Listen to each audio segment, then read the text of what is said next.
Hey everyone, मैं कल्पना अपने channel में आप सभी का स्वागत करती हूँ। तो चलिए देखते हैं आज का टॉपिक। तो आज का हमारा टॉपिक है राज्य के नीति निर्देशक तत्व, directive principles of state policy. तो देखिए कहाँ से कहाँ तक दिए हुए हैं, तो अनुच्छेद 36 से 51 तक दिए हुए हैं। अब 36 से 51 तक पहले देखिए कि हम लोग कौन कौन से आर्टिकल कर चुके हैं। तो 1 नंबर आर्टिकल से हम लोगों ने स्टार्ट किया था, यानी 35 आर्टिकल तक हम लोग इसको समाप्त कर चुके हैं। तो देखिए 1 से 4 तक में क्या दिया हुआ है, संघ और उसके राज्य क्षेत्र।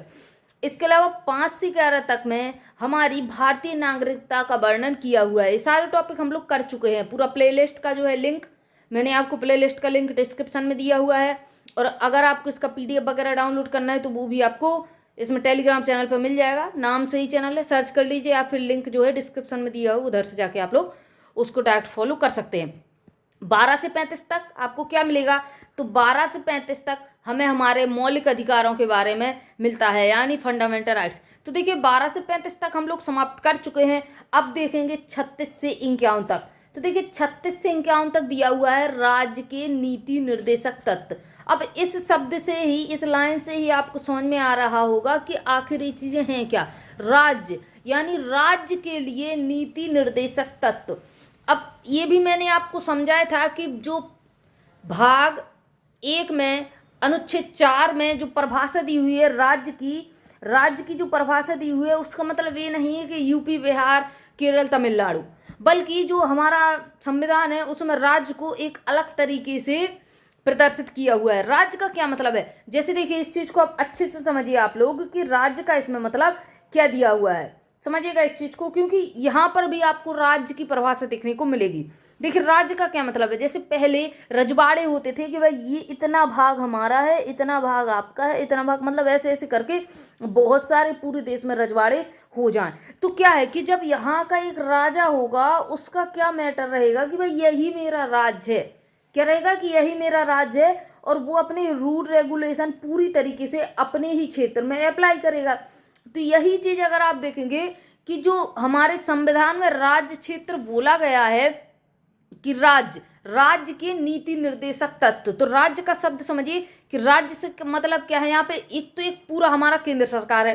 पूरी केंद्र सरकार कोई भी नियम लागू करना चाहती है तो वो अपने राज्य क्षेत्र में करेगी। केंद्र सरकार का राज्य क्षेत्र कितना है, तो उसको हम कहेंगे कि पूरा भारत केंद्र सरकार का राज्य क्षेत्र है। वो अपने जो भी नियम बनाएगी पूरे देश में लागू कर सकती है। अब इसके अलावा आप देखिएगा कि मान के चलिए हमारा एक बिहार राज्य, यूपी राज्य, या फिर अगर आप बात करेंगे MP, Kerala, Tamil Nadu, north east side चले जाएंगे, साउथ साइड, नॉर्थ कहीं भी चले जाएंगे, उत्तराखंड कहीं भी।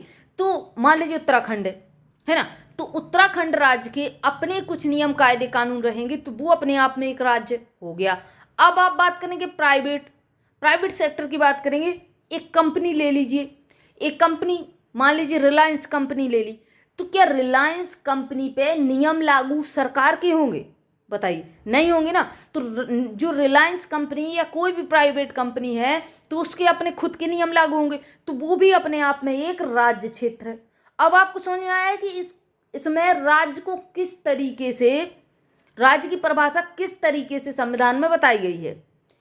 तो अगर रिलायंस कंपनी की बात करेंगे तो वो अपने आप में एक राज्य क्षेत्र हो गई।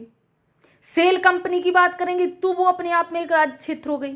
क्यों? क्योंकि उनके अपने नियम कायदे कानून वो खुद लागू करेंगे, खुद चलाएंगे। कोई ऐसा आके प्रधानमंत्री बोल दे कि रिलायंस में आपको क्या करना है कि आपको इतने का पैक नहीं देना है। मान लीजिए अभी 399 का कुछ टाइम से पैक चल रहा था, अब तो खैर 700-800 रुपए का हो गया, मान लीजिए 399 का। अब प्रधानमंत्री आके तो ये बोल नहीं सकते हैं, केंद्र सरकार उधर से आदेश जारी करे कि भाई रिलायंस वालों आपको तो 299 या 199 में जो है जियो का पैक करना है। तो क्यों मानेगी रिलायंस? क्यों? क्योंकि वो अपने राज्य क्षेत्र में जो काम करेगी वो उसके रूल रेगुलेशन के हिसाब से चलेगा। तो मेरे हिसाब से आपको राज्य की परिभाषा समझ में आ गई होगी कि जैसे मान लीजिए हमारा घर है, सबसे बढ़िया बेस्ट इसका एग्जाम्पल हमारा घर है ना। तो किसी मोहल्ले वाले के हिसाब से तो हमारे घर में रूल रेगुलेशन चलेंगे नहीं। क्यों? क्योंकि हम अपने ही घर के राजा हैं, यानी हमारा घर हमारे अपने लिए एक पूरा राज्य क्षेत्र है। अरे बात समझ में, हमारा अपना घर हमारे लिए एक पूरा राज्य क्षेत्र है, और हमारे घर में उसी प्रकार से रूल्स चलेंगे जिस प्रकार से हम लोग चाहेंगे, ना कि मोहल्ले वाले के हिसाब से। तो अब आपको समझ में आ गया होगा कि संविधान में राज्य का मतलब क्या बताया गया है। चलिए देखिए आगे।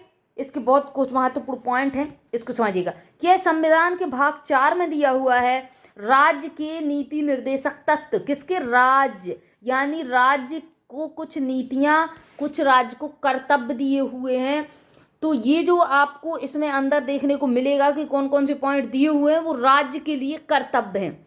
और जो हम फंडामेंटल राइट्स पढ़े थे हम लोगों ने, तो वो क्या थे?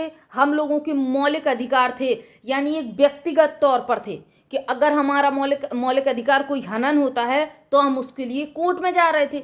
लेकिन यहाँ पे क्या है? राज्य के नीति निर्देशक तत्व, यानी राज्य के कुछ कर्तव्य होंगे जो राज्य को अपने आप में ही पूरी करने होंगे, है ना। तो देखिए आगे इसके कुछ महत्वपूर्ण बिंदु हैं। देखिए यह संविधान के भाग 4 में दिया हुआ है। संविधान में कुल खास तौर से 22 भाग हैं। ऐसे तो कहीं कहीं आपको 25 भाग देखने को मिलेंगे, लेकिन खास तौर पर 22 ही हैं। बाकी जोड़ तोड़ के आप 25 कर लीजिए, कोई दिक्कत नहीं है। अनुच्छेद कहाँ से कहाँ तक मिलेगा? तो 36 से 51 तक मिलेगा। देखिए इसको ग्रीन कलर से देखते हैं, 36 से 51 तक दिया हुआ है।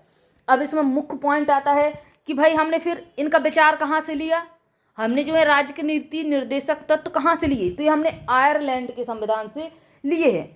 भारत ने तो इसको आयरलैंड से ले लिया, लेकिन आयरलैंड ने इसको स्पेन से लिया है। क्वेश्चन नहीं पूछा जाता है, लेकिन जानकारी के लिए आप ध्यान रख लीजिए कि स्पेन से लिए किसने? आयरलैंड ने। और हमने आयरलैंड का संविधान पढ़ा और हम वहाँ से निकाल के लाए राज्य को कुछ कर्तव्य देने चाहिए, तो हमने उसको राज्य के नीति निर्देशक तत्व के बारे में बोल दिया। देखिए आगे, देखिए राज्य कानून और नीतियां बनाते समय इन तत्वों को ध्यान रखेगा। क्यों? क्योंकि ये इनके कर्तव्य हैं। कैसे कर्तव्य हैं? मान लीजिए राज्य को कुछ नीति अपनी जारी करनी है, रेलवे ट्रैक डालना है, कुछ करना है ना। तो या मान लीजिए हमें कुछ ऐसी राज्य की कुछ नीति आई, तो राज्य को अपने कर्तव्य ध्यान रखने होंगे। जैसे आप जान सकते हैं कि मान लीजिए आपको कुछ कार्य करना है, घर में आपको कुछ कार्य करना है, तो आपको वो कार्य किस तरीके से करने होते हैं? अपने घर के नियम रेगुलेशन और कुछ अपनी जिम्मेदारियों को देखकर ही अपने कार्य आपको लागू करने होते हैं। उसी प्रकार से राज्य का कर्तव्य है, तो राज्य कुछ कानून नियम नीति लाएगा, तो वो किसके तहत लाएगा कि भाई ये क्या है कि ये राज्य के हित में जारी हो, है ना। तो अपने कर्तव्य राज्य को ध्यान रखने होते हैं। निदेशक तत्व गैर न्यायोचित हैं। गैर न्यायोचित का क्या मतलब है? अगर राज्य अपने कर्तव्य पूरे नहीं कर रहा है, अगर राज्य अपने कर्तव्य पूरे नहीं कर रहा होता है, तो इसके लिए हम न्यायालय नहीं जा सकते हैं। इसको आप समझिए कि हमारे घर में क्या होता है कि माँ बाप क्या है? माँ बाप, राज्य एक जो हमारा देश है हमारे लिए पिता समान है ना। तो माँ बाप रहते हैं। अगर हमने कोई अपना प्रस्ताव रखा कि भाई हम ये पढ़ाई करनी, हमें ऐसी करनी, हमें ऐसा बिजनेस डालना है, वहीं पे क्या आपका प्रस्ताव खारिज हो गया, यानी माँ बाप ने तो आपकी बात नहीं मानी, तो क्या उन पे आप केस कर देंगे जाके? नहीं ना। तो उनके अनुसार आपको ढलना होगा। या आप ऐसा नहीं है कि आप सुप्रीम कोर्ट जाके खड़े हो जाएंगे, भाई मेरे तो मौलिक अधिकार का हनन हो गया या नीति निर्देशक तत्व का हनन हो गया, तो ऐसा नहीं होगा ना। बाकी आप मौलिक अधिकार में तो खड़े हो सकते थे कोर्ट में जाके। तो क्या है? निदेशक तत्व गैर न्यायोचित हैं। गैर न्यायोचित का क्या मतलब है? इनके लिए हम, इन तत्वों के हनन के लिए हम न्यायालय नहीं जा सकते हैं, हमें एडजस्ट करना ही होगा। चलिए देखिए आगे, निदेशक तत्व लागू करना राज्य का कर्तव्य है, लेकिन राज्य लागू ना करे तो न्यायालय द्वारा बाध्य नहीं कराया जा सकता। मान लीजिए कोई प्रस्ताव अपने घर में रखा, माँ बाप ने आपका प्रस्ताव नहीं माना। एक सेकंड के लिए मानिए इस चीज को कि माँ बाप ने आपका प्रस्ताव नहीं माना, ठीक है। अब नहीं माना तो क्या क्या कर लेंगे? घर छोड़ के तो जाएंगे नहीं, है ना। कोई, है ना, माँ बाप ने भी कुछ समझदारी से ही किया होगा। तो वही चीज यहाँ हो जाती है कि निदेशक तत्व लागू करना राज्य का कर्तव्य है। आपकी बात मानना, आपको समझना, आपकी फीलिंग को जानना माँ बाप का कर्तव्य है। लेकिन अगर माँ बाप आपकी जो आपने प्रस्ताव रखा है उस चीज को पारित ना करें, तो उसके लिए आप क्या करेंगे? कुछ नहीं करेंगे, बल्कि आपको एडजस्ट करना होगा। तो निदेशक तत्व लागू करना राज्य का कर्तव्य है, लेकिन राज्य नहीं लागू करना चाहे तो राज्य पे आप जाके न्यायालय के द्वारा उसको बाध्य नहीं करा सकते हैं। इस चीज को याद रखिएगा। इनका क्या है? इनका उद्देश्य लोक कल्याणकारी राज्य का निर्माण है। निर्माण करना है, भाई सीधी सी बात है। लोक कल्याणकारी राज्य का मतलब राज्य के हित में काम करना। सरकार कुछ काम करेगी तो भाई राज्य के हित में करेगी, वो जरूरी है, इसलिए इस चीज को यहाँ पर रखा गया। देखिए निदेशक तत्वों का वर्गीकरण, तो 3 प्रकार के से वर्गीकृत किए गए हैं। एक तो आपको समाजवादी यानी समाज के तौर पर समाज के हित में देखने को मिलेंगे। दूसरी कुछ गांधी जी ने समाज के हित में ही बताए थे, गांधी जी ने गांव की स्थिति देखी थी। तो कुछ जो है आपको निर्देशक तत्व कैसे मिलेंगे, गांधीवादी मिलेंगे। कुछ कैसे आए, बुद्धिजीवी इंसान आए, मतलब उन्होंने बुद्धि लगाई कि भाई ऐसा ऐसा होना चाहिए। तो कुछ आपको निर्देशक तत्व बुद्धिजीवी मिलेंगे। अब देखिए इसमें क्या है कि जो आपके फंडामेंटल राइट्स हैं और डीपीएसपी है, इसको डीपीएसपी बोलते हैं, है ना। तो ये पूरी लिस्ट निकल के आई थी जब संविधान का निर्माण हो रहा था। सारी चीजें एक ही लिस्ट में लिखी हुई थी। अब एक ही लिस्ट में सारे शब्द सारे पॉइंट लिखे हुए थे, लेकिन दिक्कत क्या थी कि इतने सारे पॉइंट कि 12 से 35 तक तो आपको क्या दे दिया, एफआर दे दिए, यानी फंडामेंटल राइट्स दे दिए। इसके बाद डीपीएसपी, इसके बाद देखिए इसके बाद क्या हुआ कि डीपीएसपी आपको 36 से 51 तक दे दिए। अब इतने सारे अनुच्छेद में अगर हम पूरे फंडामेंटल राइट्स बना देते तो क्या उस समय पर, विभाजन के समय पर, या फिर जब संविधान लागू हुआ 26 जनवरी 1950 को, 26 जनवरी 1950 को जब संविधान लागू हुआ, तो क्या उस समय पर हमारे देश में इतनी सुविधाएं थीं? कितने सारे अनुच्छेद में हम क्या करते, फंडामेंटल राइट्स डाल देते और हर इंसान न्यायालय में खड़ा हो जाता जाके। अब इसमें एक पॉइंट आपको मिलेगा कि पशुओं की हत्या पर रोक लगाना एक इतनी बड़ी समस्या है हमारे देश में, जो कि राज्य की जिम्मेदारी है कि पशुओं की हत्या पर रोक लगाए।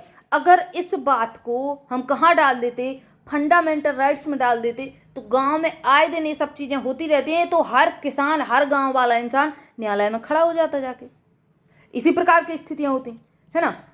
तो अगर ऐसी चीजें रहती तो कहाँ तक उस चीज को हम अप्लाई कर पाते। इतने तो हमारे पास संसाधन नहीं थे जब देश आजाद हुआ, इतना हमारे पास पैसा भी नहीं था, इकोनॉमिक, है ना।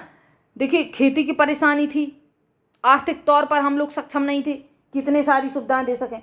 पर्यावरण का इसमें संरक्षण दिया हुआ है। अब देखिए पर्यावरण पे अगर आप लोग देखेंगे तो आज की डेट में जंगल कट रहे हैं, है ना। इतने सारे इंडस्ट्री हैं, उससे बहुत सारी ऐसी गैसें उत्सर्जित होती हैं जो हमें परेशानी डालती हैं। ये जिनसे क्या होता है, तो हमारे जो नॉर्थ और साउथ पोल हैं या ग्लेशियर हैं बहुत तेजी से पिघल रहे हैं। तो इन हर चीज के लिए क्या हम क्या करते, ये तो हमारे कर्तव्य है ना कि हमें सुधारना है। ये थोड़ी है कि न्यायालय पे जाके थोप दोगे आप लोगों, न्यायालय वहां से आएगा उठ के और हर इंसान को जेल में डाल देगा। तो इन चीजों की छटनी की गई कि कुछ बहुत ज्यादा मूल अधिकार होने चाहिए कि भाई वो जरूरी ही है जीवन के लिए, और कुछ डीपीएसपी में डाल दिए कि ये राज्य के कर्तव्य के, राज्य को इनको देखकर ही अपने नियम नीति लागू करने होंगे। तो इस प्रकार से इनका जो है डिवाइडेशन कर दिया। अब देखिए अनुच्छेद 36 में क्या दिया हुआ है। अनुच्छेद 36 में, इस अनुच्छेद में राज्य की परिभाषा दी हुई है जो मूल अधिकारों में अनुच्छेद 12 में दी हुई है। कहाँ पे आपको मिलेगी, भाग 2 के अनुच्छेद 12 में आपको, भाग 2 के आर्टिकल 12 में क्या मिलेगा, राज्य की परिभाषा मिलेगी। बताया है उसमें राज्य की परिभाषा दी हुई है, तो वही राज्य की परिभाषा यहाँ पर अनुच्छेद 36 में मिलेगी डीपीएसपी में। इस चीज को याद रखिएगा। चलिए देखिए आगे, अभी मैंने आपको बता दिया था आर्टिकल 4, वो रॉन्ग है। आर्टिकल 4 नहीं बल्कि आर्टिकल 12 में आपको परिभाषा देखने को मिलती है, और यहाँ पे आपको डीपीएसपी में अनुच्छेद 36 में देखने को मिल जाएगी। तो सेम है परिभाषा, कोई दिक्कत नहीं है। और परिभाषा मैंने आपको पूरी समझा दी है कि इसमें संविधान के अनुसार हम किस हिस्से को राज्य मानते हैं। यह तथ्य देश के शासन में मूलभूत है, इसलिए इस अनुच्छेद में कहा गया कि निदेशक तत्वों को लागू करना राज्य का कर्तव्य है। किसका कर्तव्य, राज्य का कर्तव्य। 36 में राज्य की परिभाषा दी और 37 में बताया गया कि निदेशक तत्वों को लागू करना राज्य का कर्तव्य है। चलिए देखिए आगे 38 में देखिए, अब जो भी आपका अनुच्छेद समाजवादी है, जो भी अनुच्छेद आपका गांधीवादी है, जो भी आपका बुद्धिजीवी है, मैंने उसको इस प्रकार से नोट कर दिया है, याद रखिएगा। अब देखिए 38 में जो भी चीजें दी हुई हैं वो समाजवादी हैं। कैसे समाजवादी हैं, इस चीज को समझिएगा। राज्य में सामाजिक, आर्थिक और राजनीतिक न्याय द्वारा सामाजिक व्यवस्था बनाए रखना। राज्य देखेगा, ये सामाजिक, आर्थिक और राजनीतिक न्याय आपको फंडामेंटल राइट्स में कहीं नहीं मिलेगा, बल्कि प्रस्तावना में दिया हुआ है।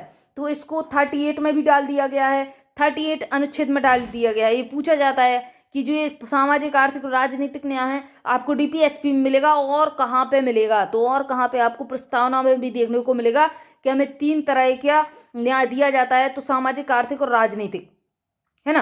तो देखिए राज्य में देखिए इधर पर सामाजिक व्यवस्था बनाए रखना। अब इसका समाजवादी है, समाजवादी से क्या मतलब है? मान लीजिए आप राज्य में समाज में निकलते हैं, पूरा मोहल्ला में बैठते हैं, उधर पे क्या है, आपको सामाजिक आर्थिक राजनीतिक न्याय मिलना चाहिए। सामाजिक से क्या मतलब है? मान लीजिए आपको जाति के आधार पर न्याय नहीं मिल रहा है ना। आर्थिक का क्या मतलब है? आर्थिक का मतलब है आप कहीं काम करने जाते हो, आपको कम पैसा दिया जाए, किसी बड़े जाति के व्यक्ति को ज्यादा पैसा दिया जाए, तो ये वाला आपका आर्थिक न्याय हो गया। राजनीतिक न्याय का क्या मतलब है? मान लीजिए चुनाव में खड़ा होना है ना, आप नीची जाति के हैं या आपका अल्पसंख्यक वाला धर्म है, तो क्या आपको राजनीतिक तौर पर चुनाव में खड़ा होने नहीं दिया जाएगा क्या? तो इन सारे न्याय की व्यवस्था इसमें की हुई है। आय, सुविधाओं और अवसरों की समानता करना। तो अगर आप किसी धर्म के हैं, किस लिंग के हैं, किस जन्म स्थान आपका क्या है, किस धर्म के हैं, किस जाति के हैं, तो इन सब चीजों के आधार पर आय और सुविधाओं और अवसर में समानता आपको दी जाएगी, ना कि इसमें आपको असमानता देखने को मिलेगी। तो ये तो हो गया आपका समाजवादी। तो 38 में आपको काफी अच्छी तरीके से न्याय दिए जाते हैं। किन किन जगहों पर? सामाजिक, आर्थिक और राजनीतिक न्याय आपको दिए जाते हैं। और आय में सुविधा मिलेगी, सुविधाओं में आपको किसी प्रकार से वंचित नहीं किया जाएगा, कोई भी अवसर होगा आपको बराबर समानता मिलेगी, जैसे कि नौकरियों में समानता। चलिए देखेंगे 39। तो 39 में भी आपको क्या देखने को मिलेगा? 39 भी आपका समाजवादी है। तो 39 को देखिए कि 39 भी समाजवादी है। समाजवादी से क्या मतलब है? इसमें बताया गया है कि स्त्रियों और पुरुषों को समान कार्य के लिए समान वेतन देना चाहिए। लेकिन देखिए, अगर आप इस चीज को देखेंगे कि आपके गांव में भी अगर मजदूर काम करता है तो पुरुष को ज्यादा पैसा मिलता है, बल्कि स्त्री को कम पैसा मिलता है, तो क्या इसके लिए आप उधर पे न्यायालय में खड़े हो जाएंगे? क्या इसके लिए आप 32 के तहत या 226 के तहत उच्चतम या उच्च न्यायालय जा सकते हैं? ये आपका उच्चतम हो गया, ये आपका उच्च न्यायालय हो गया। तो क्या आप जा सकते? नहीं जा सकते ना, कि भाई नहीं जा सकते। लेकिन ये समानता ये राज्य को लागू करना चाहिए। राज्य से क्या मतलब है कि भाई जो इंसान काम करवा रहा है अपने घर पे, या जिस फैक्ट्री में आप लोग काम कर रहे हैं, तो उसको ये चीज रखनी चाहिए कि हमारे एरिया में क्या है कि स्त्रियों और पुरुषों को समान कार्य के लिए समान वेतन मिले। लेकिन एक चीज आप लोग समझिए कि मान लीजिए कोई ऐसी कंपनी है, जैसे मान लीजिए रेलवे की पटरियां बनाना बहुत भारी हैवी इंडस्ट्री है, बड़े बड़े काम करना, यानी फिजिकल वर्क उसमें ज्यादा हो, तो फिजिकल वर्क करने की क्षमता सबसे ज्यादा पुरुषों में होती है, स्त्रियों में तो इतनी होती नहीं है। कि भाई उसने क्या किया, मान लीजिए ये आपका टाटा कंपनी है, मारुति कंपनी है, इसमें उसने पुरुषों को लगाया। पुरुष ज्यादा मात्रा में काम कर रहे हैं, उनकी क्षमता ज्यादा है काम करने की, है ना, और स्त्रियों की क्षमता कम है। तो देखिए, अब वो चाहे, अगर मारुति कंपनी वाले चाहें, तो वो तो अपनी पूरी कंपनी में पुरुषों से ही काम करवा सकते हैं। भाई कमी थोड़ी है, पुरुषों से ही काम करवा सकते हैं। लेकिन उन लोगों ने क्या किया, महिलाओं को अवसर दिया। ठीक है, तो महिलाओं में क्या होता है कि फिजिकल वर्क करने की क्षमता उतनी ज्यादा नहीं होती है फिजिकली तौर पर। तो अब क्या रहेगा कि वो महिलाओं को थोड़ा कम पैसा, मान लीजिए पुरुषों को 500 रुपया देते हैं, महिलाओं को उन्होंने क्या किया, 400 रुपये में काम पर रख लिया, 400 रुपये में काम पर रख लिया। अब हम लोग जाके न्यायालय में शिकायत करते कि भाई हमको 400 रुपये क्यों दिया, तो वो लोग ऐसा भी तो कर सकते हैं, भाई हमें स्त्रियों से काम करवाना ही नहीं है, स्त्रियों से हमें काम करवाना ही नहीं है, हम तो ओनली पुरुषों से काम करवाना है ना। तो ऐसा भी तो हो सकता है। तो कुछ चीजें ऐसी आती हैं कि आपको समान वेतन कहीं कहीं नहीं दिया जाता है ना, तो उसके लिए हम न्यायालय नहीं जा सकते। अब आप देखिए, बीटेक, एमटेक, एमबीए वगैरह करके लड़की और लड़के जाते हैं, उनको समान वेतन मिलता है। कोई मैनेजर की पोस्ट पर है ना, कोई मैनेजर की पोस्ट पर बिठा दिया गया, तो उसको क्या समान वेतन दिया जाएगा। क्यों? क्योंकि वहाँ पे फिजिकल वर्क नहीं है, बल्कि माइंड का खेल है, और माइंड के खेल में भाई कोई पीछे नहीं है ना, माइंड के खेल में कोई पीछे नहीं है। तो एक मैनेजर, अगर लेडी मैनेजर है तो भी वही काम करेगी, और जेंट्स है तो भी वही काम करेगा। तो कहीं कहीं ऐसा भी है, और कहीं कहीं ऐसा भी है कि आपको कम पैसा दिया जाएगा, और कहीं कहीं ऐसा भी है कि आपको बराबर पैसा दिया जाएगा। तो ये अपनी कंपनी के रूल रेगुलेशन है कि किन लोगों को किस तरीके से इंसान को रखना है, उसके लिए आप लोग न्यायालय नहीं जा सकते। लेकिन अनुच्छेद 39 में बोला गया है कि समाज में समानता रखने के लिए हमें स्त्रियों और पुरुषों को समान कार्य के लिए समान वेतन दिया जाना चाहिए। अब स्त्रियां कुछ खुद से तो ऐसा है नहीं कि भाई उन लोगों को फिजिकल वर्क करने की क्षमता कम है, वो तो प्राकृतिक है ना। सभी नागरिकों को जीविका के पर्याप्त साधन प्राप्त करवाना, हर इंसान को जीविका के साधन प्राप्त कराना। लेकिन आप लोग एक चीज सोचिए कि अगर कोई इंसान आलसी है, उसको 24 घंटे सोने लेटने खाने पीने से मतलब है, उसको काम से मतलब है नहीं, तो क्या सरकार उसकी जिम्मेदारी ले लेगी कि भाई इसको भी हमें जीविका के पर्याप्त साधन देने चाहिए या इसको घर बैठे पैसे देना चाहिए? तो ऐसा तो कुछ होगा नहीं। यानी जो इंसान काम करेगा, जो इंसान वर्क करेगा, हाथ पैर चलाएगा, उसको ही हम लोग काम दे सकते हैं, उसको ही सरकार हमारी काम दे सकती है। भाई सीधी सी बात है ना, हर इंसान को मेहनत करनी होती है। तो सभी नागरिकों के लिए जीविका के पर्याप्त साधन प्राप्त कराना। लेकिन जब तक इंसान सक्षम ना हो, जब तक इंसान सक्षम ना हो तो कंपनी उसको काम क्यों देगी? भाई कंपनी इंटरव्यू लेके आपको काम देती है, जब वो देखती है कि भाई इसमें योग्यता है, इसको काम दे दो। अब आप कंपनी पर आंखें मसलते हुए पहुंच जाए कि भाई मैं तो सोते हुए आया हूँ, कंपनी में भी जाके सोऊंगा, और अगर आपने मुझे जीविका के पर्याप्त साधन नहीं दिए तो मैं जाके आपको कोर्ट केस कर दूंगा। तो इसलिए इस चीज को क्या है कि फंडामेंटल राइट्स में ना रखे, कहाँ रखा गया है? डीपीएसपी में अनुच्छेद 39 में रखा गया है, 39 में, कि भाई सभी नागरिकों के लिए जीविका के पर्याप्त साधन प्राप्त करवाना राज्य का कर्तव्य है। लेकिन अगर व्यक्ति नहीं चाहता है तो भाई वो काम ना करे, भाई उसकी इच्छा है कि वो 24 घंटे सोए लेटे, जो उसको करना कर सकता है। क्या है कि माँ बाप ने तो आपको पढ़ा लिखा के बड़ा कर दिया, अगर आप कुछ करना चाहें तो ठीक है, नहीं करना चाहें तो भाई आपकी इच्छा, आपकी लाइफ है ना। बच्चों के स्वास्थ्य विकास के लिए अवसर अवसर करना। बच्चों के स्वास्थ्य विकास के लिए अगर आप देखेंगे, जब बच्चा पैदा होता है, मतलब बच्चा पैदा ही होता है तो उसको टीके लगाए जाते हैं, फिर उसको 1 महीने का टीका, फिर 2 महीने का, फिर 3 महीने का, इस प्रकार से उसका 6 से 5 साल 10 साल तक का एक पूरा कार्ड बनाया जाता है और उसको सुविधा दी जाती है कि भाई उसके स्वास्थ्य विकास के लिए कई टीके लगाए जाते हैं, चेचक वगैरह के, है ना। कई ऐसे टीके लगाए जाते हैं, बुखार के बहुत सारे टीके होते हैं, पोलियो का टीका लगाया जाता है ना, कि आगे चल के बीमारी ना हो। अब आपका एक कोरोना के टीका भी शामिल हो गया कि 2 साल के बाद बच्चे को कोरोना का टीका लगेगा। अब कोरोना का जो वैक्सीन लग जाएगा, इससे क्या होगा कि आगे चल के बच्चे में कोरोना की शिकायत नहीं आएगी। तो ये सब किसकी, ये सब जो है, ये सब सुविधा किसका कर्तव्य? राज्य का कर्तव्य है ना। लेकिन अगर आप बच्चे को टीका लगवाने जाते ही नहीं है तो वो गलती किसकी है? भाई आप लोगों की है। तो अब इसके लिए सरकार क्या कर सकती है? इसलिए इस चीज को भी किस में रखा गया? डीपीएसपी में रख दिया गया। इसलिए इस चीज को भी डीपीएसपी में रख दिया गया। अब आपको समझ में आया कि किन चीजों को डीपीएसपी में रखा गया और किन चीजों को फंडामेंटल राइट्स में रखा गया। चलिए इस चीज को और आगे देखते हैं। 39 अनुच्छेद में जब हम आते हैं तो सबके लिए समान न्याय, गरीबों को निःशुल्क कानूनी सहायता उपलब्ध कराना राज्य का कर्तव्य है। निःशुल्क कानूनी सहायता उपलब्ध कराना, निःशुल्क कानूनी सहायता उपलब्ध कराने का मतलब है, अगर आप कोर्ट में जाएंगे, अगर आप थाने में जाएंगे तो आपकी निःशुल्क एफआईआर लिखी जाएगी। वो बात अलग है कि धांधलीबाजी के चक्कर में पुलिस डिपार्टमेंट आपसे बहुत सारा पैसा 2 नंबर का ले लेता है, वो बात अलग है। लेकिन सरकार की तरफ से तो भाई उनको पैसा दिया ही जा रहा है, उनको सैलरी आ ही रही है। फिर भी अगर पुलिस डिपार्टमेंट नंबर 2 का कार्य करता है तो वो क्या है, या तो आप लोग शिकायत कीजिए, है ना। और दूसरी बात, ऐसा तो है ही नहीं कि हर जगह आपको पॉजिटिव चीजें मिले, हर जगह नेगेटिविटी मिलती है ना। तो निःशुल्क कानूनी सहायता उपलब्ध कराना, सरकारी वकील है तो वो भी आपको फ्री में उपलब्ध कराया जाता है ना। और बहुत सारी ऐसी चीजें हैं, तो कानून के तौर पर आपको निःशुल्क सुविधाएं, जो निःशुल्क कानूनी सुविधा है वो उपलब्ध कराई जाती है। सबके लिए समान न्याय, गरीब हो या अमीर। सही बात है भाई, इतना एक अमीर व्यक्ति है उसको कुछ न्याय मिलेगा, गरीब को कुछ न्याय, तो ये तो उचित नहीं है ना। तो सबके लिए एक समान न्याय, है ना। 42वें संविधान संशोधन 1976 के द्वारा इस बात को जोड़ा गया था। देखिए इस चीज को, इसको पूरा देखिएगा। अनुच्छेद 39 देखिए, समाजवादी के तौर पर है। ये 3 चीजें तो इसमें पहले से थी कि पुरुष और स्त्रियों को के लिए समान वेतन, ये सबसे ज्यादा पूछा जाता है। ये तीनों चीजें इसमें थी। लेकिन अनुच्छेद 39 के ए में सबके लिए समान न्याय के लिए, समान न्याय और गरीबों को निःशुल्क कानूनी सहायता उपलब्ध कराना, ये बात आपको 42वें संविधान संशोधन 1976 के द्वारा जोड़ा गया था 39 के ए में। इस चीज को याद रखिएगा। चलिए देखिए अनुच्छेद 40 देखिए, गांधीवादी है। गांधीवादी से मतलब है, इस चीज को गांधी जी चाहते थे। गांधी जी चाहते थे ग्राम पंचायतों का गठन हो और उन्हें कार्य करने के लिए अपनी खुद की शक्तियां प्रदान करना। मतलब ग्राम पंचायत बनेगी, ग्राम मतलब गांव में पंचायत बनेगी और उनकी अपनी खुद की शक्तियां होगी। देखिए प्रधान बनता है, पंचायतें बैठती हैं, वो अपने खुद के जो है फैसले ले सकते हैं। ऐसा नहीं है कि भाई उन्होंने इधर से फोन लगाया प्रधानमंत्री को, उधर से पूछेंगे कि भाई ऐसा करना चाहिए, फैसला लेना चाहिए या नहीं। तो गांधी जी ने ये चीज़ बोली थी कि ग्राम पंचायतें होनी चाहिए और उनको अपने कार्य करने की खुद की शक्ति होनी चाहिए, खुद के निर्णय होने चाहिए। ऐसा तो है नहीं कि उधर से ग्राम पंचायत वाले ने एक फ़ोन लगाया विधायक को, विधायक भैया और इस बात को कैसा फैसला करना चाहिए, ऐसी तो कुछ है नहीं।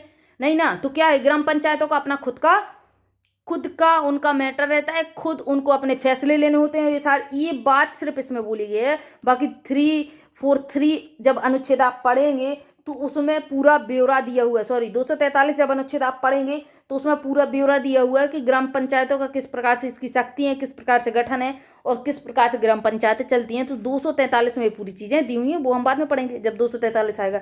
इसमें सिर्फ गांधीवादी के तौर पर अनुच्छेद 40 में रखा हुआ है कि ग्राम पंचायतों का गठन होना चाहिए, ग्राम पंचायतों का गांव में गठन होना चाहिए। लेकिन अब शहरों में अगर आप चले जाएंगे तो क्या उधर पे आपको ग्राम पंचायत मिलती है? क्यों मिलेगी? कहीं वो तो गांव ही नहीं है। शहर है तो वहां पे कहाँ आपको ग्राम पंचायत मिल जाएगी? क्यों? क्योंकि वो गांव है ही नहीं।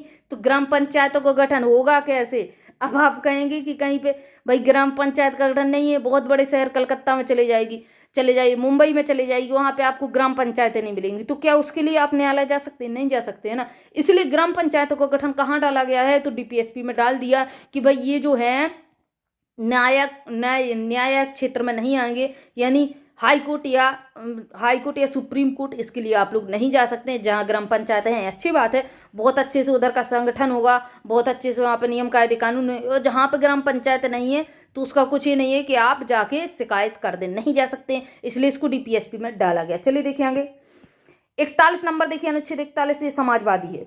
अनुच्छेद 41 कैसा है? समाजवादी है। समाजवादी से क्या मतलब है? समाज के हित में होना, काम पाने के लिए, शिक्षा के लिए, बुढ़ापे में, बीमारी की दशा में लोक सहायता पाने के लिए इसको संरक्षित किया हुआ है। अनुच्छेद 41 में बताया गया है कि काम मिलना, क्या बताया गया? काम मिलना। एक आपने देखा होगा मनरेगा की स्कीम चली थी, मजदूरों को 365 दिन में 100 दिन का कार्ड बनवाना काम का, कि 100 दिन की उनको पक्का काम मिलेगा ही 365 दिन में। एक साल में उनको 100 दिन का काम पक्का ही मिलेगा। तो काम पाने के लिए सुविधा उपलब्ध कराना, मनरेगा की स्कीम जो चली थी वो इसी के तहत चलाई गई थी, अनुच्छेद 41 के तहत, समाज के हित में। किसके हित में?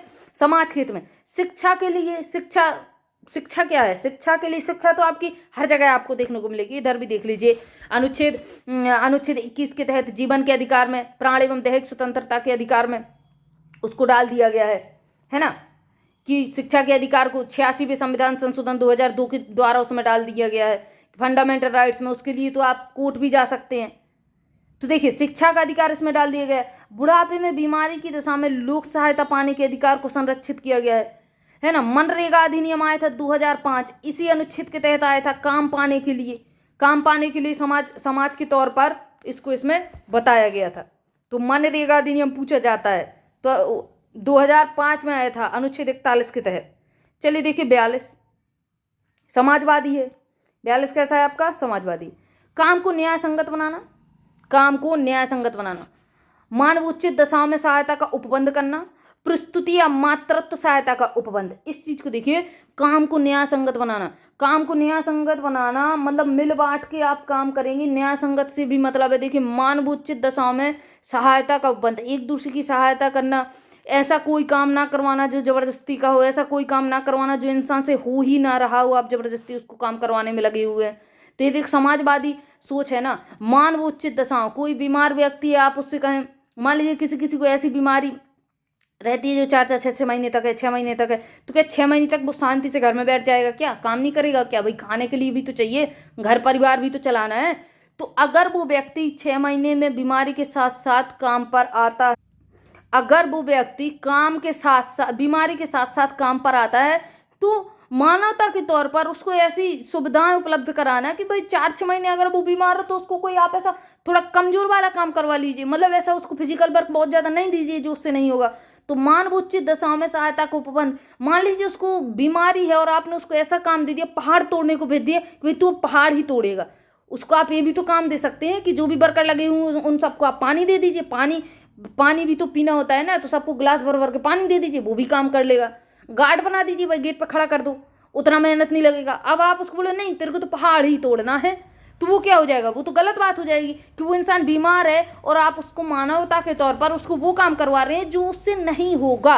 और उसको तो खाना चाहिए, पीना चाहिए, घर चलाने के लिए पैसा चाहिए, तो उसकी तो एक मजबूरी हो गई कि भाई मैं तो काम करूँगा। अब उससे उसको नुकसान हो या ना हो, वो फिर भी काम करना होगा। अब दूसरी चीज़ देखिए, लेडीज काम करती हैं, बहुत सी फीमेल फीमेल रहती हैं काम करने के लिए, है ना। फीमेल जब काम करती हैं, तो जब फीमेल प्रेग्नेंट है तो इसमें बताया गया है कि प्रस्तुति या मातृत्व सहायता का उपबंध। तो पहली बात तो इसमें बताया गया है कि देखिए, जब जैसे 9 मंथ में बच्चा डिलीवर्ड होता है तो 6 महीने यानी 3 महीने इससे पहले इसको छुट्टी देनी चाहिए, और 3 महीने बाद में यानी 6 महीने की छुट्टी का उपबंध कराया हुआ है। और इसमें आपको सैलरी नहीं काटनी है, बल्कि ऐसा होता नहीं है, प्राइवेट कंपनी वाले सैलरी भी काट लेते हैं। और उनको क्या है, जब वो अगर पैसा देंगे तो उनको तो ये है कि हमें एक पूरा सक्षम व्यक्ति चाहिए जो हमारा काम करे, तब हम उसको पैसा देंगे। ठीक है, तो गवर्नमेंट में छुट्टी मिल जाती है, लेकिन प्राइवेट में बहुत कम ऐसा होता है कि भाई आपको छुट्टी दे दें और सैलरी देते रहें। ये बहुत बहुत ही कम एक आध दो कंपनी होगी, वैसे तो मुझे आज तक नहीं समझ में आया कि ऐसा होता है। तो उसमें क्या बताया गया है कि मान लीजिए, क्या बताया कि 9 मंथ में बच्चा डिलीवर्ड होता है, तो अगर लेडी 6 महीने तो आपको छुट्टी मिल जाएगी, यानी और जब प्रेग्नेंट होने के 6 महीने तक, बीच में जो 6 महीने का इधर पे गैप दिख रहा है आपको, 6वें महीने तो छुट्टी दी जाएगी 9 महीने तक, और फिर 9 महीने के बाद जब बच्चा हो जाएगा तो 3 महीने की छुट्टी दी जाएगी। वो 6 महीना बात अलग है, लेकिन 0 से लेके जब बच्चा पेट में है और 6 महीने तक लेडी काम पर आएगी, कोई फीमेल काम पर आएगी, तो उससे कुछ ऐसा काम ना करवाया जाए कि उसको और उसके बच्चे को नुकसान पहुंचे। तो प्रस्तुति मातृत्व सहायता का उपबंध, भाई जो इंसान स्वस्थ है, अच्छा है, तो जो हार्ड वर्क है आप उससे करवा लीजिए, और जो सिंपल वर्क है वो ऐसे व्यक्ति को दे दीजिए जो जिसको कुछ बीमारी है या फीमेल है तो वो प्रेग्नेंट है। तो इस प्रकार से कुछ उपबंध किए हुए हैं। अब प्राइवेट कंपनी क्या करती हैं कि मान लीजिए कोई लेडी प्रेग्नेंट है तो उसको टोटली छुट्टी पर वो लोग चले जाते हैं और उनको सैलरी नहीं दिया जाता है। हालांकि गवर्नमेंट छुट्टी देती है और छुट्टी के साथ साथ पैसा भी देती है, सैलरी भी नहीं काटती है। तो क्या प्राइवेट कंपनी पे आप केस कर देंगे? नहीं कर सकते। क्यों? कि वो बोल देगी मुझे तो भाई इस इंसान से काम ही नहीं करवाना, या इस लेडी से हमें काम ही नहीं करवाना। अगर आप उसको बोलेंगे कि आपने इसको प्रेग्नेंट के तौर पर आपने सैलरी नहीं दी है, तो वो बोलेगी, कंपनी क्या आपसे बोल सकती है, कंपनी आपसे भी तो बोल सकती है कि भाई इसने काम ही अच्छा नहीं किया, हमें इसको काम पे अच्छा रखना ही नहीं है, हमें तो इससे अच्छा काम करने वाला पर्सन मिल रहा है तो हम उससे काम करवाएंगे, है ना। तो इसलिए इस चीज को डीपीएसपी में रखा गया अनुच्छेद 42 में कि अगर आपकी इच्छा है तो आप उसको सैलरी दे सकते हैं, अगर आपकी इच्छा नहीं है तो नहीं दीजिए। लेकिन आपका कर्तव्य है, मानवता के तौर पर, समाज के तौर पर आपका कर्तव्य है को आपको इतने ये सारे काम करने होंगे, आपको मानवता दिखानी होगी। लेकिन आपको मानवता नहीं दिखानी है तो इसके लिए आपको कोई जबरदस्ती नहीं है, कोई न्यायालय कोई नहीं जा सकता है। तो इसलिए इस चीज को अनुच्छेद 42 में रखा गया है। चलिए देखिए आगे, अनुच्छेद 43 देखिएगा।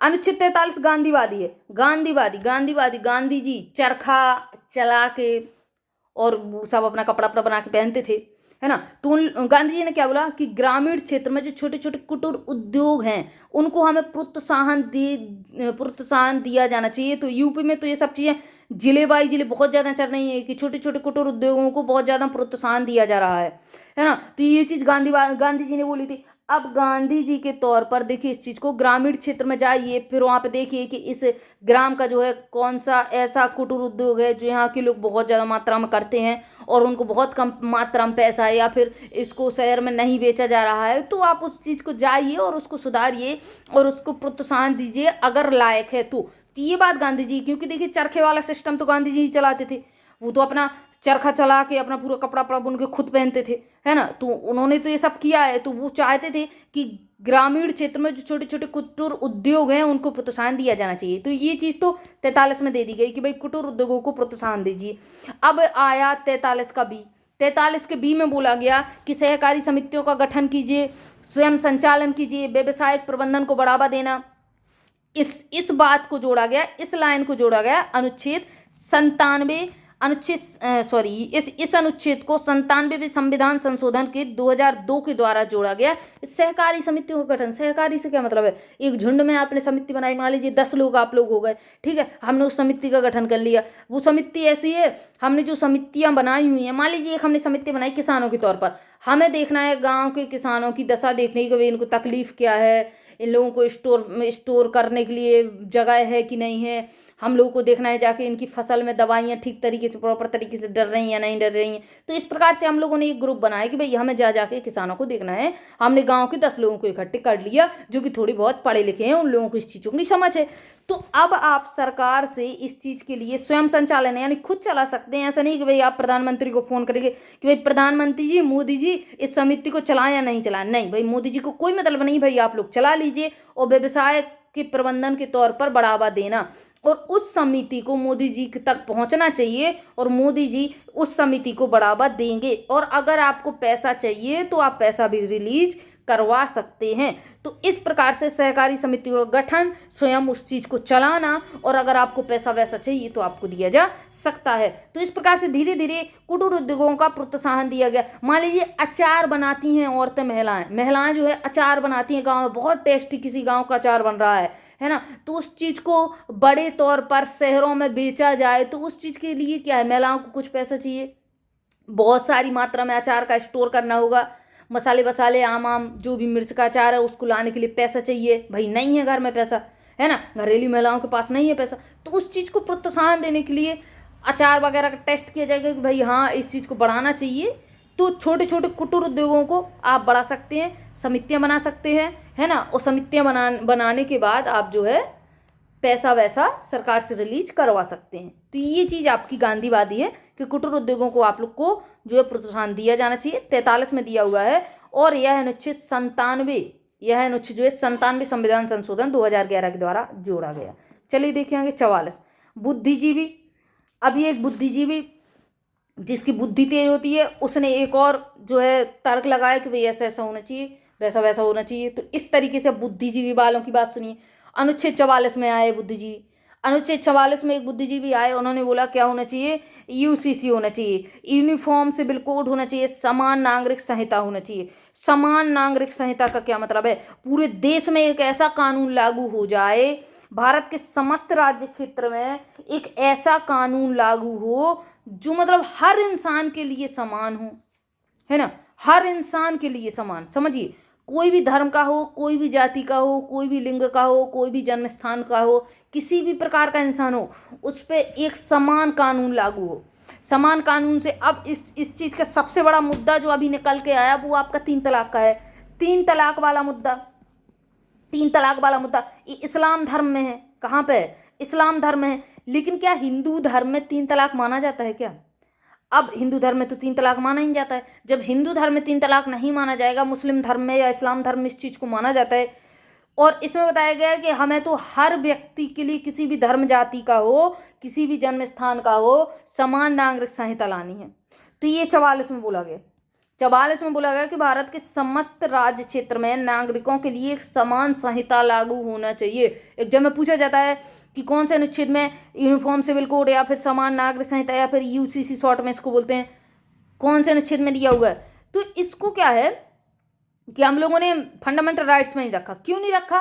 क्योंकि देखिए इस चीज़ के लिए अगर आप कोर्ट में जाते हैं तो धार्मिक विवाद बढ़ेगा, जातिगत विवाद बढ़ेगा, है ना, ऊंच नीच का विवाद बढ़ेगा। जैसे अगर आप धार्मिक विवाद की आप बात करें तो यही सीधा अभी 3 तलाक वाला सिस्टम चल रहा है। 3 तलाक पे तो विवाद है ना। अब इस चीज़ को आप लोग बोले कि हिंदू धर्म भी इसको अपनाए या फिर मुस्लिम धर्म इसको छोड़ दे तो नहीं होगा ना, क्योंकि उनके धर्म के अनुसार 3 तलाक वो लोग चलाते हैं, है ना। 3 तलाक वो लोग चलाते हैं अपने धर्म के अनुसार। लेकिन अगर आप बात करें कि यूसीसी अगर आ गया पूरे देश में और यूसीसी अगर आ जाता है तो आप किसी भी प्रकार से अपने धर्म का जो है सिस्टम नहीं चला पाएंगे, अपने धर्म की जो आपके नियम कायदे हैं वो नहीं चला पाएंगे, बल्कि ये कानून चलेगा। ये कानून वो भी कौन सा, समान नागरिक संहिता वाला, है ना। अब देखिए गोवा में ये चीज़ लागू है, गोवा में ये चीज़ लागू है। गोवा अगर आप जाएंगे तो वहाँ पे कोई ना धर्म है ना कोई जाति है, एक तरीके का कानून जो है लागू है। बहुत सारे देश, तो ये गोवा में देखिए पुर्तगाल के क्या था, पुर्तगाली पहले इस पर रहते थे। तो पुर्तगाली जब थे तो 1869 में, 1869 कहीं कहीं पे आपको क्या है 1865 से लेके अगर आप बात करें 1870 के बीच में आपको कोई भी डेट इसमें मिल जाएगी। कहीं कहीं पे 68 मिल जाता है, कहीं कहीं पे 67 मिल जाता है ना। तो याद रखिएगा कि 1865-70 के आसपास इसमें जो है पुर्तगालियों ने यहाँ पे समान सिविल संहिता लागू किया था, और उसी के समय से आज तक यहाँ पे समान सिविल संहिता लागू है। बहुत सारे देश हैं, पाकिस्तान, बांग्लादेश। तो पाकिस्तान का मुद्दा क्या है भाई? पाकिस्तान ने क्या किया कि अपने आप को मुस्लिम देश घोषित कर दिया।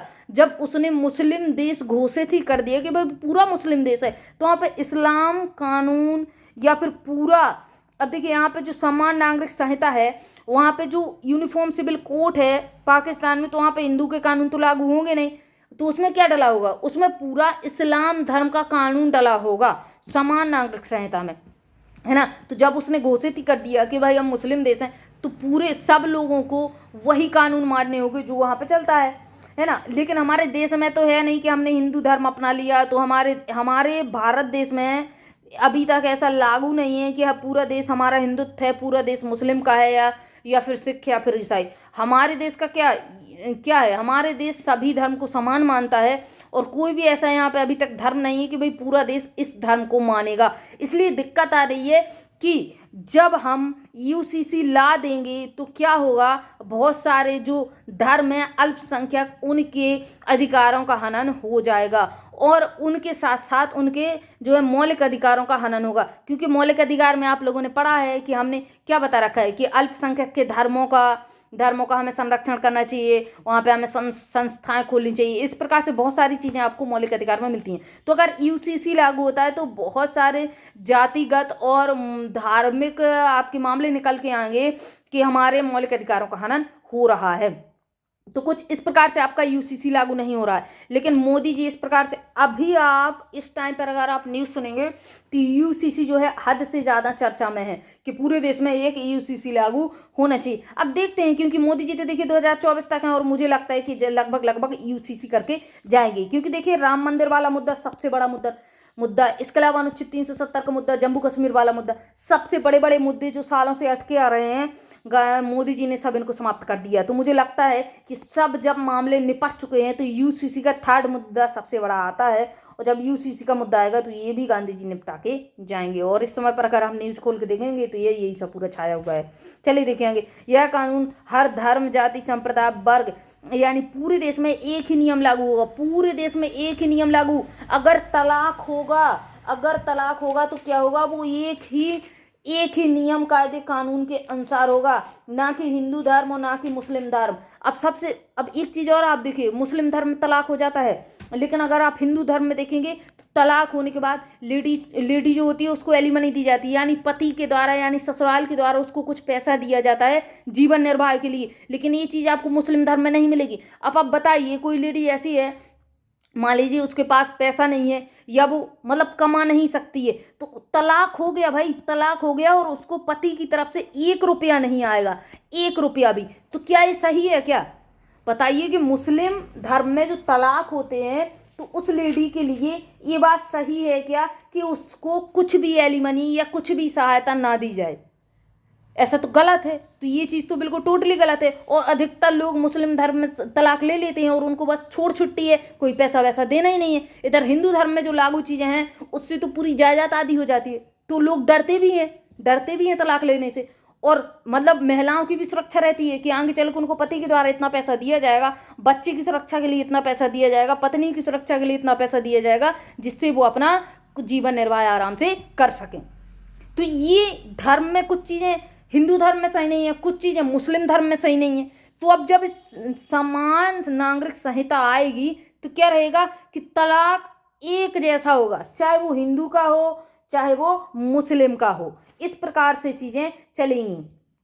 चलिए देखिए आगे, सभी धार्मिक देखिए इधर पे लिखा हुआ है, सभी धार्मिक समुदाय के लिए विवाह एक जैसे नियम कायदे कानून से होगा, तलाक एक जैसे नियम कायदे कानून से होगा। विरासत में इसमें यूसीसी आने से क्या होगा, लड़कियों को भी हिस्सा मिलेगा माँ बाप की जायदाद में। सबके लिए एक ही नियम धर्म लागू किए जाएंगे, तो विरासत में हिस्सा मिलने लगेगा। अभी आज की डेट में क्या होता है, आप साइन में आज की डेट में भी हिस्सा है, लेकिन क्या होता है कि आप कोर्ट में पूरे होश और हवास में आप उधर पर साइन कर दीजिए कि भाई हमें जो है आपने सिग्नेचर कर दिया इस प्रकार से कि भाई हमें जो है कुछ हिस्सा इधर पे नहीं लेना है मायके में, तो वो चीज़ें सब निकल जाती हैं, लेकिन यूसीसी आने के बाद आपको हिस्सा मिलेगा। तो इस प्रकार से कुछ चीज़ें चलती रहती हैं। अब अनुच्छेद 45 देखिए इधर पे अनुच्छेद 45, ये बुद्धिजीवी यानी कुछ मतलब तर्क लोगों ने लगाया और बताया कि कुछ इस प्रकार से हमें कुछ नियम रेगुलेशन रखने चाहिए जिससे क्या है कि समाज में सुधार हो। तो अनुच्छेद 45 में रखा गया है कि सभी बच्चों को 14 वर्ष की आयु पूरी करने तक निःशुल्क और अनिवार्य शिक्षा देना हमारा कर्तव्य है।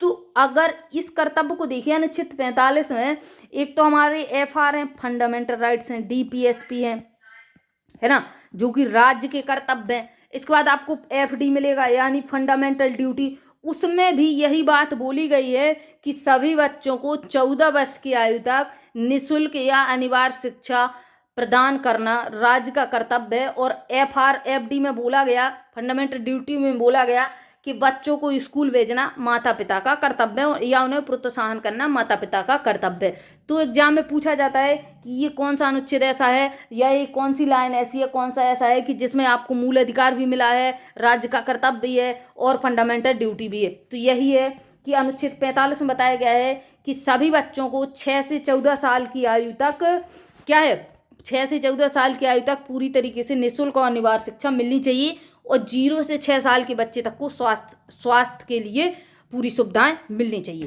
तो ये लागू आपके 86वें संविधान संशोधन के द्वारा 2002 के द्वारा यह अनुच्छेद की रूपरेखा बदल दी गई थी, है ना। संशोधन से पहले इसमें बच्चे की देखभाल बस के प्रावधान थे और 2002 के बाद इसमें 14 साल तक के लिए शिक्षा का प्रावधान है, यानी कक्षा 8 तक का लगभग का, इसमें लिखा हुआ नहीं है कक्षा 8, लेकिन 14 साल का बच्चा कक्षा 8 तक ही शिक्षा प्राप्त कर सकता है ना। अब देखिए संशोधन से पहले इसमें क्या था कि बच्चे की देखभाल का प्रावधान है। देखभाल से मतलब है 0 से 6 साल तक के बच्चे के लिए स्वास्थ्य के प्रावधान आपने देखे होंगे कि टीके वगैरह लगाए जाते हैं, है ना, बहुत सारे टीके लगाए जाते हैं पोलियो वगैरह के। तो ध्यान रखा जाता है 6 साल तक और 6 साल के बाद 14 साल तक का उसकी शिक्षा का ध्यान रखा जाएगा। ये बात अनुच्छेद 45 में बोल दी गई। ये तर्क शक्ति के आधार पर है। देखिए अनुच्छेद 46 में क्या है, गांधी जी चाहते थे कि अनुसूचित जाति और जनजाति, SC ST और समाज के कमजोर वर्गों के लिए शैक्षणिक और आर्थिक सामाजिक और पोषण की सुरक्षा दी जाए। तो ये बात गांधी जी चाहते थे कि SC और ST के लिए क्या किया जाए कि कोई कमजोर वर्ग है उसके लिए शैक्षणिक, आर्थिक और सामाजिक और पोषण की सुरक्षा दी जाए, तो मिलती है। चलिए देखिए आगे अनुच्छेद 47 देखिए, ये भी गांधीवादी है। अनुच्छेद 47 में क्या दिया हुआ है 47 में, स्वास्थ्य के लिए नुकसानदायक नशीली दवाएं, दारू, शराब, ड्रग्स, औषधीय प्रयोजन के उपभोग पर प्रतिबंध। अब इसमें सबसे बड़ा एग्जाम्पल देखिए क्या रहता है कि जो हमारी खांसी की दवाई आती है इसमें अल्कोहल मिला हुआ रहता है ना। अब राज्यों में क्या हुआ, दारू शराब पर रोक लगाया गया। अब जब लत लगती है लोगों को दारू शराब की तो बहुत बुरी होती है, छूटती नहीं है। अब लोगों को पता है कि जो हम खांसी की दवाई यानी कोल्ड और जो खांसी की दवाई पीती हैं उसमें अल्कोहल है ना।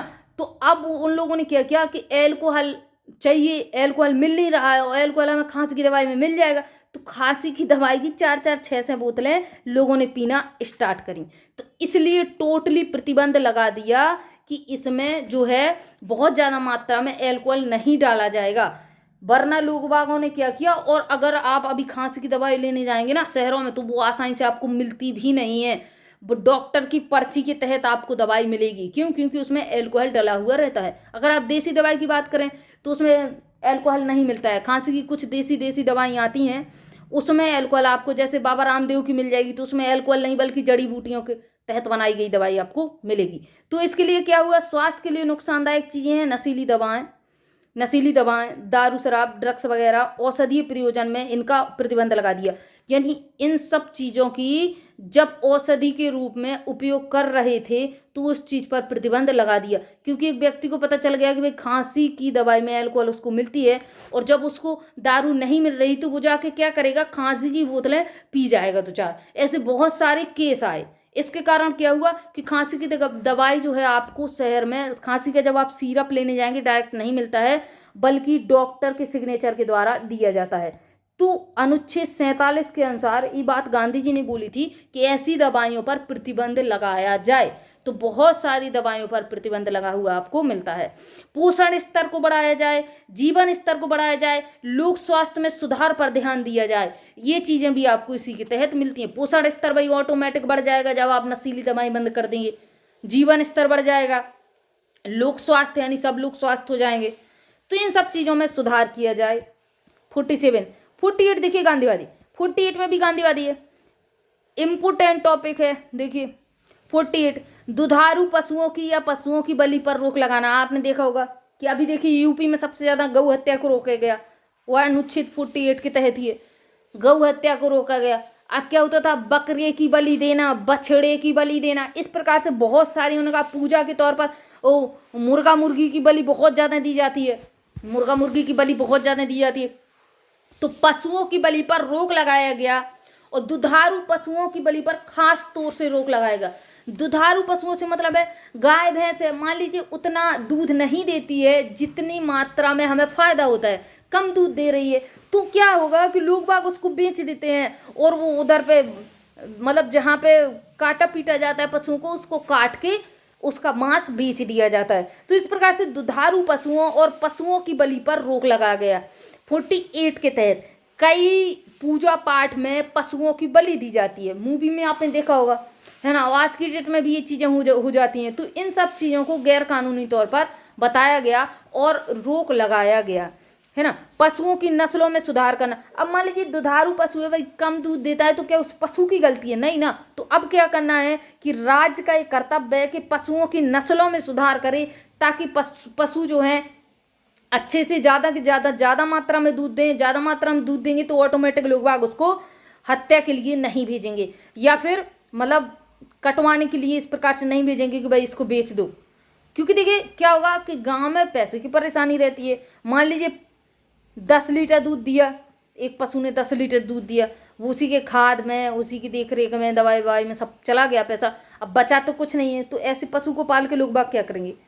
खुद का नुकसान करेंगे क्या? जब खुद के खाने के लिए नहीं है तो पशु को खाने के लिए क्या देंगे? तो उस चीज को समझा गया। तो इसमें बताया गया 48 में कि पहले तो रोक लगाओ और रोक लगाने के बाद पशुओं की नस्लों में सुधार करो। तब पशुओं की नस्लों में सुधार किया जाएगा, जिससे क्या होगा, दूध वगैरह पशु अच्छा देगा, है ना। जब दूध अच्छा देगा या बीमार नहीं होगा तो भाई नुकसान क्या है पशुओं को रखने में? कुछ नुकसान नहीं है भाई। अब देखिए 48 देखिए 48 में बताया गया, 48 में बताया गया कि यह अनुच्छेद 44 में संविधान संशोधन 1978 के द्वारा जोड़ा गया, और 78 के द्वारा जोड़ने के बाद 1978 के द्वारा इसको जोड़ा गया और उसमें बताया गया कि वन तथा वन्य जीवों की रक्षा का कर्तव्य है। वन्य जीवों, अभी आपने सुना होगा कि वो हथनी थी, हथनी प्रेग्नेंट थी, और कुछ लड़कों ने क्या किया था कि उसको कोई पटाखा वगैरह खिला दिया था, पटाखा वगैरह खिला के, और उसको वो पटाखा जो उसके पेट में फट गया था, है ना, पेट में फट गया था पटाखा। अब बताइए कि उनको तकलीफ कितनी हुई वन्य जीवों की। तो वन्य जीवों को सुरक्षा देना राज्य का कर्तव्य है। वन बहुत ज्यादा मात्रा में वन कट जाते हैं, पर्यावरण का संरक्षण, बहुत ज्यादा मात्रा में वन कट रहे हैं, है ना। कहीं कहीं ऐसा हो जाता है पेड़ पौधे इतने ज्यादा काट दिए कि वहाँ की जमीन भंगुर हो जाती है, एकदम खिसक के नीचे चली आएगी, उससे हादसे होंगे। तो बताया गया 48 में कि वन और वन्य जीवों का रक्षा करना राज्य का कर्तव्य है। पर्यावरण का संरक्षण करना राज्य का कर्तव्य है। क्योंकि देखिए उधर से केंद्र सरकार बैठी है, वो तो हर जीव की रक्षा करनी लेगी। वहां से उसने कैमरा तो लगा नहीं रखा है कि भाई वहां से मैं देखूंगा कि भाई मोदी जी बैठे हो वहां पे देख रहे हैं कि कहाँ पे कौन सी चीज हो रही है, कहाँ पे पशु हत्या हो रही है, कहाँ पे हाथी को सताया जा रहा है। इस प्रकार से तो चीजें हैं नहीं। तो वन्य जीवों की रक्षा करना राज्य का कर्तव्य है। राज्य का कर्तव्य से मतलब है आसपास बहुत सारी फैक्ट्रियां हैं भाई, आप लोग ही देख लीजिए कि कौन इंसान क्या कर रहा है। आप लोग ही देख लीजिए कि कोई वन तो नहीं काट रहा है बहुत ज्यादा मात्रा में। आप लोग ही देख लीजिए कि पर्यावरण का संरक्षण हमें किस प्रकार से करना है। आप लोग ही देख लीजिए कि आप लोगों को क्या नहीं करना है भाई। नदियों में बहुत ज्यादा मात्रा में प्रदूषण आप लोग फैला रहे हैं, है ना। तो वह सुरक्षा किसको करना है? राज्य की सुरक्षा है, यानी हर एक राज्य में रहने वाले हर एक व्यक्ति को सुरक्षा करना चाहिए। चलिए देखिए आगे 3 और अनुच्छेद रह गए आपके। 49 बुद्धिजीवी है। राष्ट्रीय महत्व वाले ऐतिहासिक इमारतें, स्थानों और वस्तु का संरक्षण करना। राष्ट्रीय महत्व वाली इमारतें क्या है भाई? इमारतें क्या है? ताजमहल है ना, बहुत सारी हैं, है ना, कुतुब मीनार है। स्थान की बात अगर आप करते हैं तो आपका जलियांवाला बाग हत्याकांड हुआ था, तो वो जलियांवाला बाग उसको सुरक्षित रखना, है ना, ताकि आगे की पीढ़ियां देखें कि भाई यहाँ पे हमारा इतिहास जाने। वस्तुएं आप म्यूजियम में जाइए, आपको बहुत सारी राष्ट्रमाता की वस्तुएं देखने को मिल जाएंगी। तो क्या उनको ऐसे ही फेंक देना चाहिए क्या? नहीं ना, हमें उनका संरक्षण करना चाहिए। ऐतिहासिक इमारतें में साउथ के बहुत ज़्यादा मंदिर आ जाते हैं, नटराज का मंदिर, रंगनाथ स्वामी का मंदिर, बृहदेश्वर मंदिर, चामुंडा देवी का मंदिर, मीनाक्षी मंदिर। तो इन सब मंदिरों की हमें रक्षा करना चाहिए। क्या करना चाहिए? रक्षा करना चाहिए। ताजमहल एक ऐसी बहुत राष्ट्रमाता की हमारी जो इमारत है ना। अभी आप बात करेंगे संसद, तो नई संसद बन गई है, और पुरानी संसद अब आपकी राष्ट्रीय महत्व में चली जाएगी, यानी ऐतिहासिक इमारत बन जाएगी। तो इन सब चीज़ों की हमें ही संरक्षण देना है। ऐसा तो है नहीं कि भाई लो भाई म्यूजियम में क्यों रखा है, कोई भी सड़क पे फेंक दो उठा के कोई भी सामान, भले ही राष्ट्रीय महत्व का, हमें क्या लेना देना। तो बदतमीजी हो गई ना। आपका कर्तव्य है कि आपको राष्ट्रीय महत्व वाली ऐतिहासिक इमारतें, स्थान और वस्तुओं का संरक्षण करना चाहिए। चलिए देखेंगे अनुच्छेद 50। अनुच्छेद 50 भी आपका बुद्धिजीवी में आता है। इस चीज को देखिएगा, राज्य की सेवाओं में न्यायपालिका और न्यायपालिका को कार्यपालिका से पृथक करना। भाई सीधी सी बात है, न्यायपालिका क्या है? न्यायपालिका न्याय से क्या मतलब है? आपके वकील है ना, आपका कोर्ट वगैरह, ये सब लोग अपना अलग काम करते हैं, देखते भी हैं आप लोग, सब अलग काम करते हैं। कार्यपालिका से क्या मतलब? एक IAS अधिकारी काम कर रहा है, आप कर्मचारी हैं, आप काम कर रहे हैं, बैंक में काम कर रहे हैं, है ना, टीचर हैं, टीचर काम कर रहा है ना। तो न्यायपालिका को कार्यपालिका से अलग करना। अभी एक वकील आके आपको ये नहीं कह सकता है, एक वकील आपके एक IAS अधिकारी को आके, एक PCS अधिकारी को आके ये नहीं कह सकते कि भाई ऐसा काम क्यों नहीं करवाया, या वो उसका बड़ा अधिकारी नहीं है। भाई ये चीज़ें अलग हैं, ये चीज़ें अलग हैं। एक जज एक वकील से बोल सकता है, एक IAS अधिकारी एक स्टेट PCS या एक स्टेट PCS अधिकारी से बोल सकता है कि ऐसा काम क्यों नहीं किया, क्योंकि एक प्रॉपर तरीके से ऊपर नीचे अधिकारी होते हैं एक दूसरे के ऊपर। लेकिन न्यायपालिका आके घुस के एक जज आए और बोले IAS अधिकारी से भाई ऐसा काम क्यों नहीं किया, तो वो चीज़ उचित नहीं है, क्योंकि न्यायपालिका और कार्यपालिका दोनों ही पृथक हैं, अपने अपने काम से मतलब रखना चाहिए। तो ये अनुच्छेद 50 में दिया हुआ है।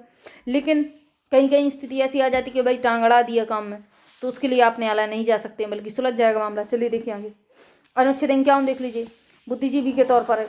अंतर्राष्ट्रीय शांति और सुरक्षा बनाए रखना किसका कर्तव्य है?